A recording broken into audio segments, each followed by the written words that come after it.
The Barzans quickly learned that humans were the wrong species to fuck with. Mark Wells sat in a shadowy corner of the space station bar, the burn scars on his face lit by his glowing whiskey glass, a permanent reminder of the First Contact War. He was taking a long swig when a Barzan soldier approached his table, young and naive, scales gleaming. "You're Mark Wells, hero of the Barzan conflict. I'm Craxon Regimental Cadet, 16th Barzan Empire Division." Mark smacked his lips and squinted his one good eye at the kid. "What do you want?" "I want to hear what really happened, straight from someone who was there at the beginning when our races first collided."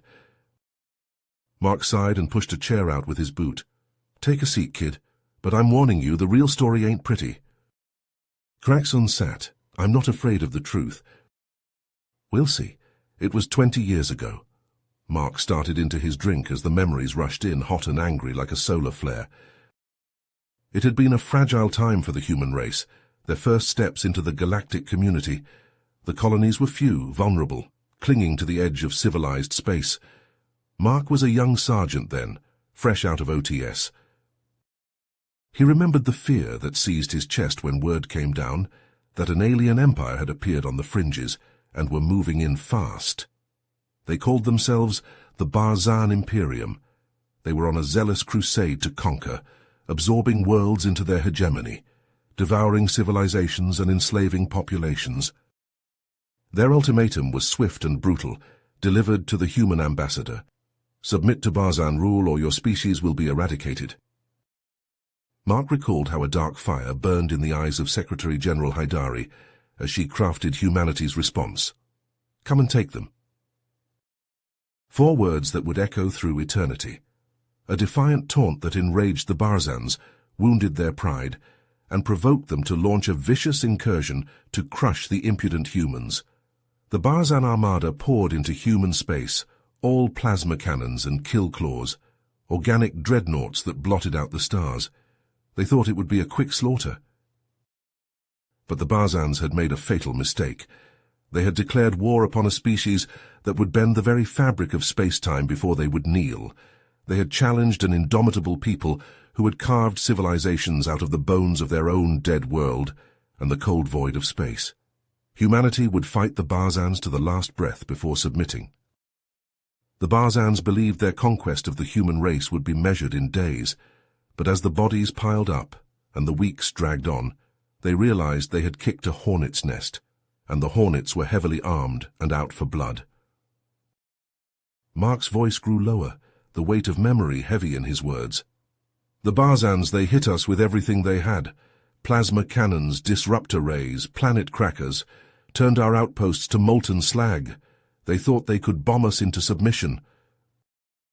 He took a long pull from his whiskey, the amber liquid catching the dim light. But they didn't know who they were dealing with. Humans don't break easy. The more they tried to crush us, the harder we fought back. Mark's eyes took on a distant look, seeing battles long past. "We adapted, improvised. Their tech was better, but we were smarter. We hacked their attack drones, turned them against their masters, reprogrammed their targeting systems so their own damn missiles blew up in their faces." He leaned forward, his scarred face intense.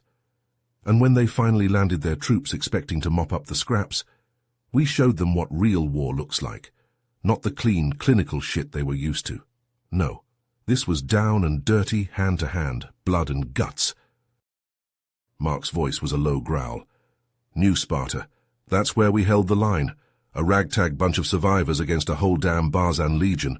We turned that colony into a maze of death, lured them into kill boxes, rigged every corridor with traps, made them bleed for every fucking inch." His fist clenched, the knuckles white. "I watched my friends die there, burned to ash by plasma, torn apart by razor claws, but we never faltered, never gave them an inch. We fought with everything we had, down to our last breath and last bullet." Mark's gaze refocused on Craxon, burning with old anger. "New Sparta bought us the time we needed. While we bled, Earth mobilized, old rivalries put aside, a world united against the threat, factories working overtime, shipyards churning out warships like never before." A harsh, humorless laugh. The Barzans wanted to play at war, but they'd just kicked the whole fucking hornet's nest. And now the swarm was coming for them, armed to the teeth and out for blood. Mark took another pull from his glass, the amber liquid sloshing against the ice. He savoured the burn in his throat for a moment before continuing. The Barzans, they thought they had us on the ropes, thought we'd fold like a house of cards, but they hadn't counted on the tenacity of the human spirit. He leaned back, his eyes taking on a faraway look. I remember the day our fleet met theirs above Earth. It was like something out of a damn vid movie. Thousands of ships on each side, lasers and missiles lighting up the void like a fireworks show. Mark's voice filled with pride. Our ships might have been smaller, might have had less fancy tech, but what we lacked in hardware, we made up for in guts and grit. We fought like devils, used every trick in the book, rammed their ships, boarded them, took the fight to them hand to hand. He tapped his chest. I was on the ISS Defiance. We went toe-to-toe with a Barzan dreadnought, a beast 10 times our size, but we didn't flinch. We rammed that sucker head-on, cracked its hull wide open. Then we sent in the Marines. Mark's fist clenched as if he could still feel his rifle in his hands. Those boys, they fought for every inch. Deck by deck, room by room, blood and sweat and bullets. They didn't stop till they reached the bridge and put the Barzan admiral in cuffs. He shook his head. That battle, it ended in a draw. Both sides limped away, licking their wounds, but it sent a message. It showed the Barzans that we weren't going to roll over, that if they wanted Earth, they'd have to pry it from our cold, dead hands. Mark sighed, the sound heavy with memory. After that, the war ground into a stalemate. Both sides dug in, fortified their positions. It turned into a slugging match, a war of attrition. He drained his glass, set it down with a thunk. We did what we could to keep the pressure on, raided their supply lines, hit their convoys, jammed their comms, anything to make them feel the squeeze. Mark's face grew somber. But we were feeling it too. The casualties, the dwindling resources, it was taking a toll on both sides. We needed something to break the deadlock, a game changer.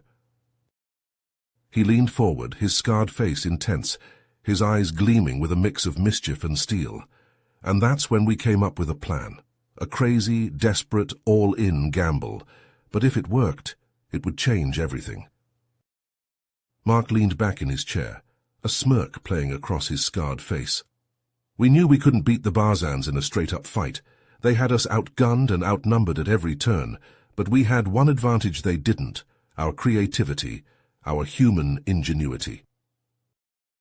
He took a sip of whiskey, savoring the burn. Our best and brightest put their heads together, scientists and engineers working round the clock in secret labs, and what they came up with was a thing of beauty, a computer virus designed to infiltrate and overrun the Barzan's AI systems. Mark's one good eye gleamed. See, the Barzans relied on AI for everything. Their ships, their weapons, their factories, all run by artificial intelligence. And our people found a way to hack it, to turn their own tech against them. He traced a finger along a jagged scar on his forearm. I led the operation myself, a covert insertion into a Barzan shipyard. We fought our way in, jacked into their mainframe and uploaded the virus. It was a close call. One of their security drones nearly took my arm clean off. Mark flexed his fist, remembering. But we got the job done, and once that virus hit their systems, it spread like wildfire. Their ships started malfunctioning left and right, weapons misfiring, factories grinding to a screeching halt. It was chaos, pure and simple. He allowed himself a grim chuckle. The Barzans didn't know what hit them. Suddenly they couldn't trust their own equipment, ships refusing orders, firing on their own. They had no way of knowing which systems were compromised and which weren't. It was pandemonium, and we pressed our advantage. Mark's voice grew thick with memories. We started pushing back, liberating the colonies they'd taken, cutting off their supply lines. Hell, we even took the fight to their own turf for a change. With their tech turned against them, the tide was finally turning. But his face darkened, the lines of old pain etching deeper. We had them on the ropes, desperate and cornered, but the Barzans, they had one last nasty surprise up their scaly sleeves, a final gambit, a last-ditch attempt to turn the tables back on us. Mark's face darkened, the lines of old pain etching deeper. Just when we thought we had them beat, the Barzans pulled out their dirtiest trick, a bioweapon, a virus engineered to target human DNA specifically. His voice grew thick with emotion as he described the horror that followed. The virus, released on human colonies, ripped through populations like a scythe. People collapsed in the streets, racked with fever and delirium. Hospitals overflowed, mass graves filled. The death toll climbed into the millions. We had no defense, Mark said hollowly. No cure. Our best scientists were stumped. It was like the Black Plague and Ebola had a baby, and it had a personal grudge against humanity.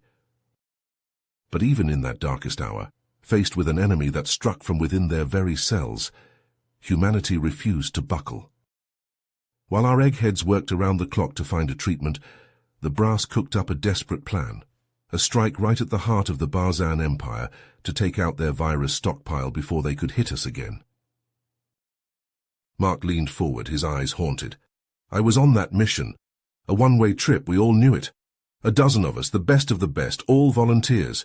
We infiltrated their homeworld, fought our way into the bioweapons complex. His hand shook slightly as he raised his glass to his lips. It was a meat grinder. Their defenses tore us to shreds. I watched my friends die, one by one, blasted into atoms, dissolved by acid, torn apart by razor claws. But we pushed on, because we had to. In the end, it was just me. Battered, bleeding, 1 foot already in the grave, but I made it to the virus vault, planted the charges, set the timer. He closed his eyes, his voice barely a whisper. I watched it burn. 1 trillion credits of bioweapon tech, the crown jewels of the Barzan war machine, all up in smoke. And I knew it was over. We'd won. Mark opened his eyes, and they were filled with a pain Craxon had never seen in another being. But the cost, kid. The cost was almost too much to bear. Millions dead. More maimed. Whole worlds scorched. We paid for that victory in blood and tears. He drained his glass, set it down heavily. The Barzans, with their shattered fleet and their doomsday weapon ash, they sued for peace. But there were no celebrations, no parades, just a hollow silence, a galaxy in mourning. Mark stood, his face etched with grief and weariness. We rebuilt as best we could, mended our wounds, buried our dead, but we never forgot what they did to us. And we never will. He fixed Craxon with a stare that burned. That's why we fight, kid. Because we know the stakes, we know the price of losing, and we'll be damned if we ever let another species pay it. He clapped a heavy hand on Craxon's shoulder. Remember that. Remember what we lost, what we sacrificed, because someday it might be your turn to stand in the breach. With that, Mark turned and walked away, his boots heavy on the deck plates. Craxon watched him go, a lone figure carrying the weight of a war that had almost broken his species. The young Barzan sat in silence, the hum of the station the only sound.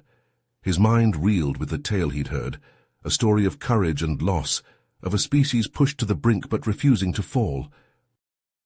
He looked down at his own hands, at the claws that had once been turned against humanity, and for the first time he began to understand the depth of his people's sins and the scars they had left on the galaxy.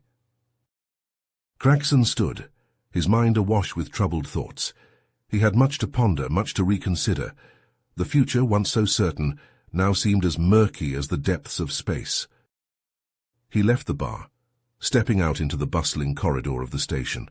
Around him, humans and Barzans alike went about their business, a fragile peace holding sway. But beneath the surface, Craxon could feel the tensions, the old wounds that had never truly healed. The ghosts of the past, it seemed, were never far. And as Craxon walked on, he couldn't shake the feeling that Mark's story, for all its pain, was far from over. That the echoes of that conflict would shape the galaxy for generations to come. You have reached the end of the story. If you enjoyed this story and want to support us, please leave a like and subscribe to our channel, and for every comment that says 88, I will heart every single one of them. Thank you for your time.